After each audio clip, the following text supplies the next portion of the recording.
Examiner 16 का prelims और mains paper discuss कर रहे हैं। क्वेश्चन नंबर 1 हो चुका है, क्वेश्चन नंबर 2 पढ़ने जा रहे हैं। अभी अभिकथन और कारण, अभिकथन और कारण का हम लोग जो क्वेश्चन करते हैं वैसे करते हैं। जब अभिकथन पढ़ेंगे पूरा स्टेटमेंट, ठीक है, या तो सही होगा या गलत होगा। अगर गलत हो गया तब तो आंसर बहुत आसानी से निकल जाएगा, ठीक है। अगर सही है स्टेटमेंट तो वो स्टेटमेंट रीजन को जस्टिफाई करेगा, मतलब ये असर्शन इस रीजन को जस्टिफाई करेगा। अगर यहाँ पे कोई इवेंट हो रहा है, कोई चीज हो रही है, तो उसका कारण ये है, वो जस्टिफाई होना चाहिए, तभी दोनों स्टेटमेंट सही होंगे। तो विंध्य क्षेत्र के पाषाण युगीन लोगों ने स्टोन एज में नूतन भूतल काल के अंत में गंगा घाटी में प्रयोजन किया, ठीक है, गंगा वाली प्रयोजन किया। कहाँ से? विंध्या एरिया में। तो विंध्या का एरिया हमको पता है कहाँ, विंध्या से पूरा, ठीक है, एमपी महाराष्ट्र वाला क्षेत्र, गंगा वाली यहाँ पे हम लोग हैं, ठीक है। अब हम इसका कारण पढ़ेंगे, तो कारण पढ़ेंगे तो हमेशा क्योंकि लगाते हैं या बिकॉज लगाते हैं, ठीक है। क्योंकि जलवायु परिवर्तन के कारण इस काल में शुष्कता का स्तर था, यहाँ ये एरिया बहुत ड्राई हो गया था। कहाँ? विंध्या का एरिया बहुत ड्राई हो गया था, इस वजह से गंगा वैली में माइग्रेशन हुआ, ठीक है। तो ये दोनों स्टेटमेंट लॉजिकल लग रहे, सही लग रहे, इसलिए दोनों सही होगा।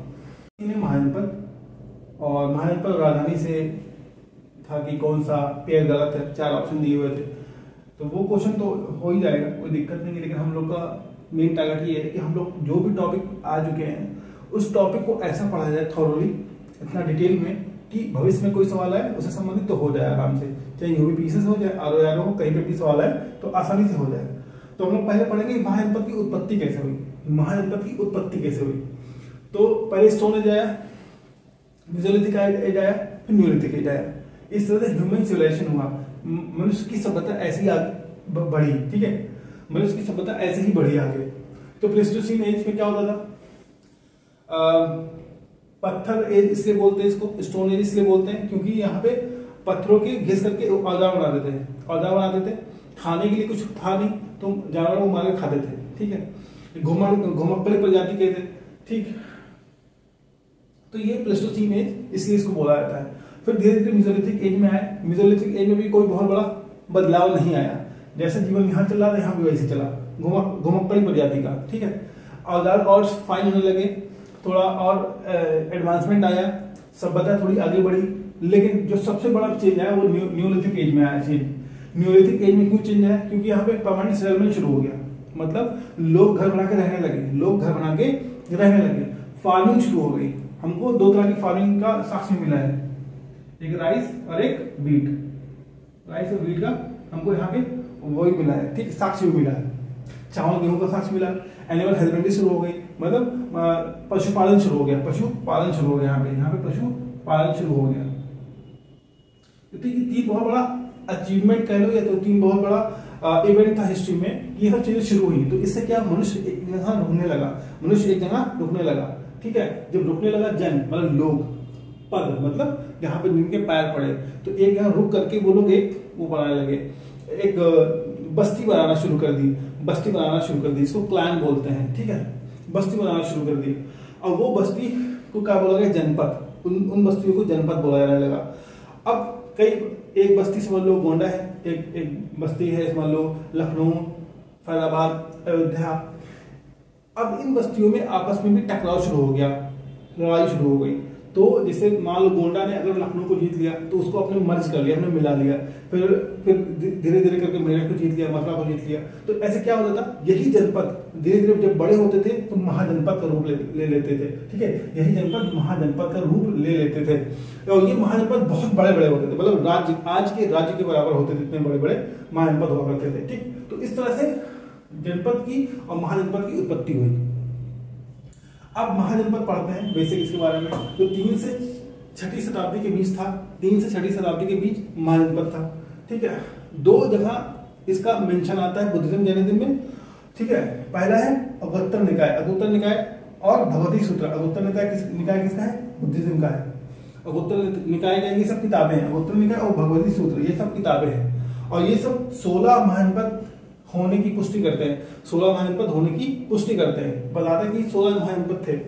अगोत्तर निकाय और भगवती सूत्रा जैनिज्म का था।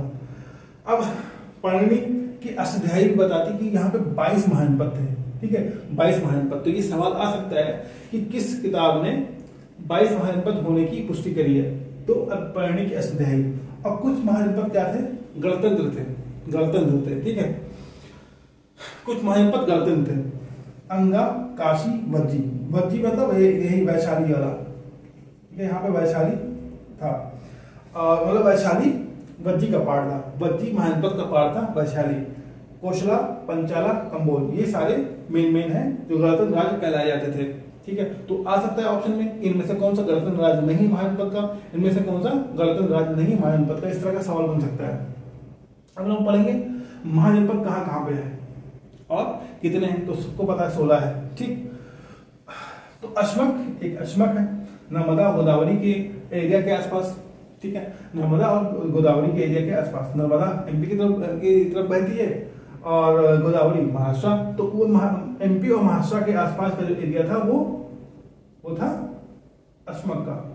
अश्मक की राजधानी थी पोटन, अश्मक की राजधानी थी पोटन। फिर अंगा का क्षेत्र था बिहार का, राजधानी इसकी चंपा, इसकी राजधानी थी चंपा। ये सब रटना है, कैसे भी ट्रिक बना के रटो, ठीक है। अंगा बिहार, राजधानी चंपा, ठीक है। मत्स्य जयपुर राजस्थान का एरिया, और राजधानी इसकी थी विराटनगर, ठीक है, और राजधानी इसकी थी विराटनगर। वज्जी संगा, ठीक है। वैशाली और वैशाली बिहार के क्षेत्र में था, वैशाली बिहार के क्षेत्र में था। और यहाँ पे लिच्छवी ऑफ वैशाली जो थे, लिच्छवी दुनिया की पहली गणतंत्र इन्होंने बनाया। दुनिया की पहली गणतंत्र किसने बनाया, लिच्छवी ऑफ वैशाली ने दुनिया की पहली गणतंत्र बनाई। और ये लिच्छवी ऑफ वैशाली जगह थी, उसका राजा कौन था, चेतक। हम पढ़ा चुके हैं जैनिज्म वाले पार्ट में कि राजा चेतक की बहन का नाम था त्रिशला, राजा चेतक की बहन का नाम था त्रिशला, और ये भगवान महावीर की माँ थी, भगवान महावीर कौन, जैनिज्म के 24वें तीर्थंकर की मां का नाम था त्रिशला, जो कि राजा चेतक की बहन थी। और राजा चेतक कहाँ के राजा थे, वैशाली के, ठीक। अब पांचवा है अवंती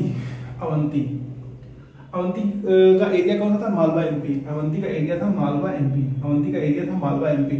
और वो अवंती जो महाजनपद था काफी बड़ा था, तो इसलिए इसकी 2 राजधानियां थी। पहली राजधानी थी नॉर्थ अवंती और दूसरी राजधानी थी महिष्मती। पहली राजधानी थी नॉर्थ अवंती, दूसरी राजधानी थी महिष्मती। एक राजा थे राजा प्रद्योत। अवंती में एक राजा थे राजा प्रद्योत, जो कि गौतम बुद्धा और बिंबिसार के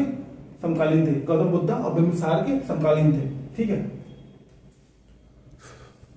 हम लोग पढ़ेंगे मगध महाजनपद सबसे पावरफुल था, सबसे शक्तिशाली महाजनपद मगध महाजनपद, ठीक है। लेकिन अगर ये पूछेगा सबसे बड़ा महाजनपद कौन था, तो अवंती था। सबसे बड़ा महाजनपद कौन सा था, अवंती। सबसे बड़ा महाजनपद अवंती, सबसे शक्तिशाली मगध, ठीक है। पहला वंश जिसने मगध पर शासन किया तो बृहद्रथ वंश, राजा के नाम पे राजा बृहद्रथ, उन्हीं के नाम पे पड़ा बृहद्रथ वंश। और दूसरा वंश कौन था, प्रद्योत वंश, राजा के नाम पे ही पड़ा प्रद्योत कहाँ का राजा था, अवंती महाजनपद का। और प्रद्योत अभी बता चुकी है, प्रद्योत गौतम बुद्धा और बिंबिसार का समकालीन था, प्रद्योत।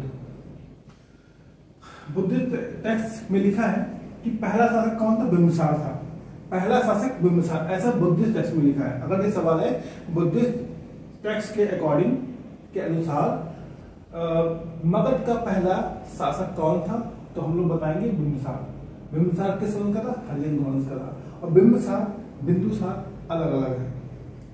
बिंदुसार कौन है, चंद्रगुप्त मौर्य का बेटा, ठीक है। चंद्रगुप्त मौर्य का बेटा बिंदुसार और बिंदुसार का बेटा अशोक, ठीक। इसका ट्रिक ये सीबीए, चंद्रगुप्त मौर्य, बिंदुसार, देन अशोक, ये पूरा मौर्य एम्पायर, ठीक। अब बिंबिसार के कोर्ट में रहते थे आजीविका अलग है, खाली घोसला वाला आजीविका वो अलग है। बिंबिसार के कोर्ट में रहते थे जीविका, ठीक है। ये एक फिजिशियन थे, डॉक्टर थे, और बिंबिसार ने जीविका को भेजा था गौतम बुद्ध के पास उनका ख्याल रखने के लिए, ठीक है। अब हम पढ़ते हैं कि मगध महाजनपद में 3 वंश ने रूल किया है। उसका ट्रिक है हंसना, HASNA, HA मतलब हरियाणा कोइंस मिसाल वाला, फिर S फॉर शिशुनाग, ठीक है, फिर नन, NA मतलब नंदवंश, और नंदवंश को हराया किसने? चंद्रगुप्त मौर्य ने हराया, कौटिल्य के साथ मिलकर के चंद्रगुप्त मौर्य ने नंदवंश को हराया। कौन बोलते? धरानंद को हराया था, ठीक है। महापद्मानंद पहले राजा थे, और महापद्मानंद का बेटा था धरानंद, उसको हराया किसने? चंद्रगुप्त मौर्य ने हराया। किसकी वजह से? कौटिल्य की वजह से। कौटिल्य ने कौन सी किताब लिखी? अर्थशास्त्र, ठीक। ये हो गया मगध। अब ये जो क्वेश्चन है, मतलब क्वेश्चन नहीं है बेसिकली, 6 हो गया। अब 7वां हम लोग पढ़ेंगे, 7वां 8वां। लेकिन 2 महाजनपद ऐसे हैं जो भारत के अंदर नहीं है, भारत के बाहर है, ठीक है, पूरा बाहर है, ऐसा कुछ नहीं कि इसका कोई बॉर्डर बाहर है, पूरा बाहर है। तो ऐसे भी सवाल आ सकता है कि कौन से ऐसे 2 महाजनपद हैं जो भारत में नहीं है, ठीक है। तो एक गंधार है, कंबोज, ठीक है। गंधार और कंबोज ये कहाँ पे है? दोनों पाकिस्तान में है, ठीक है। गंधार और कंबोज कहाँ पे? पाकिस्तान में। गंधार नाम सुना होगा, गंधारा स्कूल ऑफ आर्ट, ये जो कनिष्का के टाइम में शुरू हुआ था, ये कनिष्का वाला एरिया है, गंधारा कनिष्का वाला एरिया है। गंधार की राजधानी क्या है? तक्षशिला। गंधार की राजधानी तक्षशिला, और कंबोज की राजधानी हाटक। कंबोज की राजधानी हाटक, ये दोनों पाकिस्तान में है। और ये उत्तर पथ पे है, उत्तर पथ। 2 पथ थे, एक उत्तर पथ, एक दक्षिण पथ, ठीक है।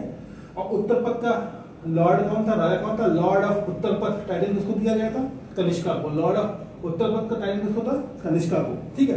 तो कनिष्का उत्तर पथ को डोमिनेट करता था।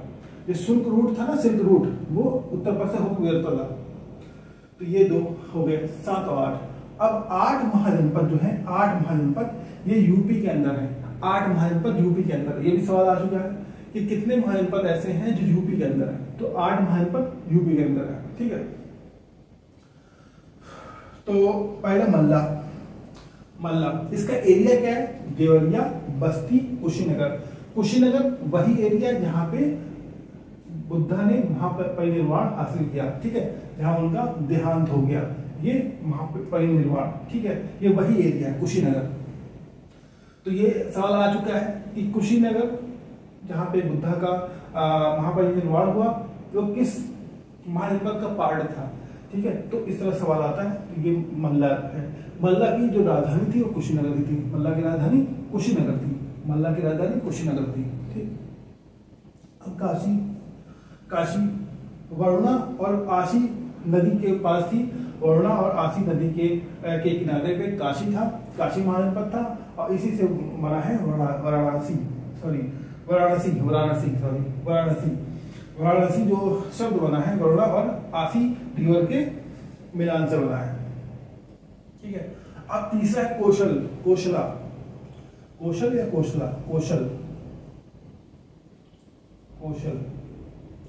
अब कौशल महाजनपद जो है ये अयोध्या, गोंडा और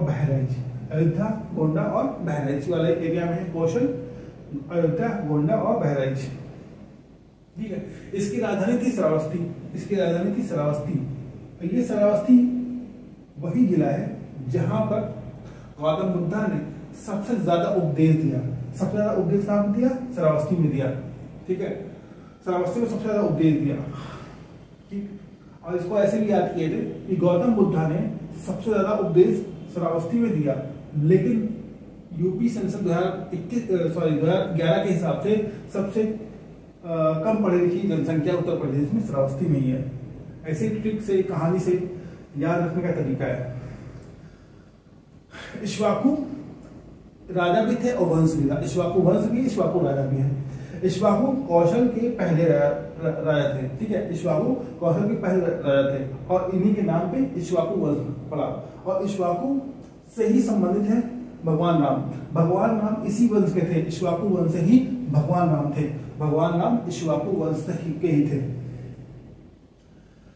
और यहाँ पे एक राजा थे, उनका नाम है प्रसेनजीत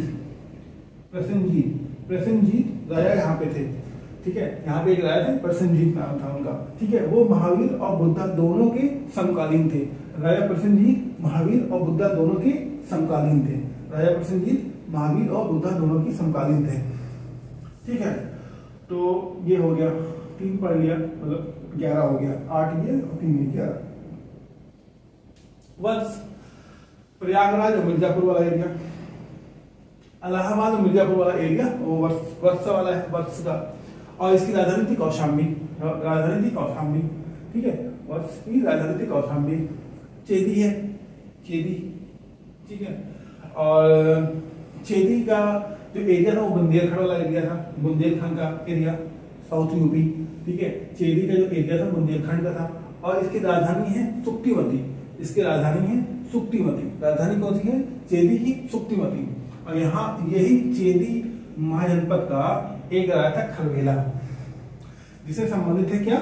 जिसे संबंधित है हाथी गुम्फा अभिलेख, हाथी गुम्फा अभिलेख, हाथी गुम्फा अभिलेख, ठीक है। कौन सा राजा है ये? राजा खरवेला, राजा खरवेला, ठीक है, राजा खरवेला, हाथी, जिसे संबंधित है हाथी गुम्फा अभिलेख। अब कुरु अब सुना होगा कुरुक्षेत्र, तो ये कुरुक्षेत्र आज भी हरियाणा में है, कुरुक्षेत्र आज भी हरियाणा में, जहाँ पे लड़ाई हुई थी कुरुक्षेत्र। तो ये कुरु का एरिया जो है वो हरियाणा, दिल्ली और वेस्ट यूपी, हरियाणा, दिल्ली और वेस्ट यूपी के एरिया में है, हरियाणा, दिल्ली और यूपी के वेस्ट यूपी के एरिया में है, हरियाणा, दिल्ली और वेस्ट यूपी। और इसकी राजधानी क्या है? इंद्रप्रस्थ, इंद्रप्रस्थ, इंद्रप्रस्थ आज भी एक जो है यूनिवर्सिटी भी है, और दिल्ली में गंगा भी है इंद्रप्रस्थ, ठीक है। तो इसकी राजधानी, कुरु की राजधानी है इंद्रप्रस्थ, और इसका एरिया है हरियाणा, दिल्ली और वेस्ट यूपी, ठीक है, पश्चिम यूपी। उसके बाद सुरसेना, सुरसेना ये एरिया है, सुरसेना का एरिया है ब्रजमंडल, ब्रजमंडल मतलब मथुरा वृंदावन। ब्रज का एरिया जब भी बोला जाएगा, ब्रज का एरिया वो मथुरा वृंदावन से संबंधित है, ब्रज का एरिया मथुरा वृंदावन से ही संबंधित है।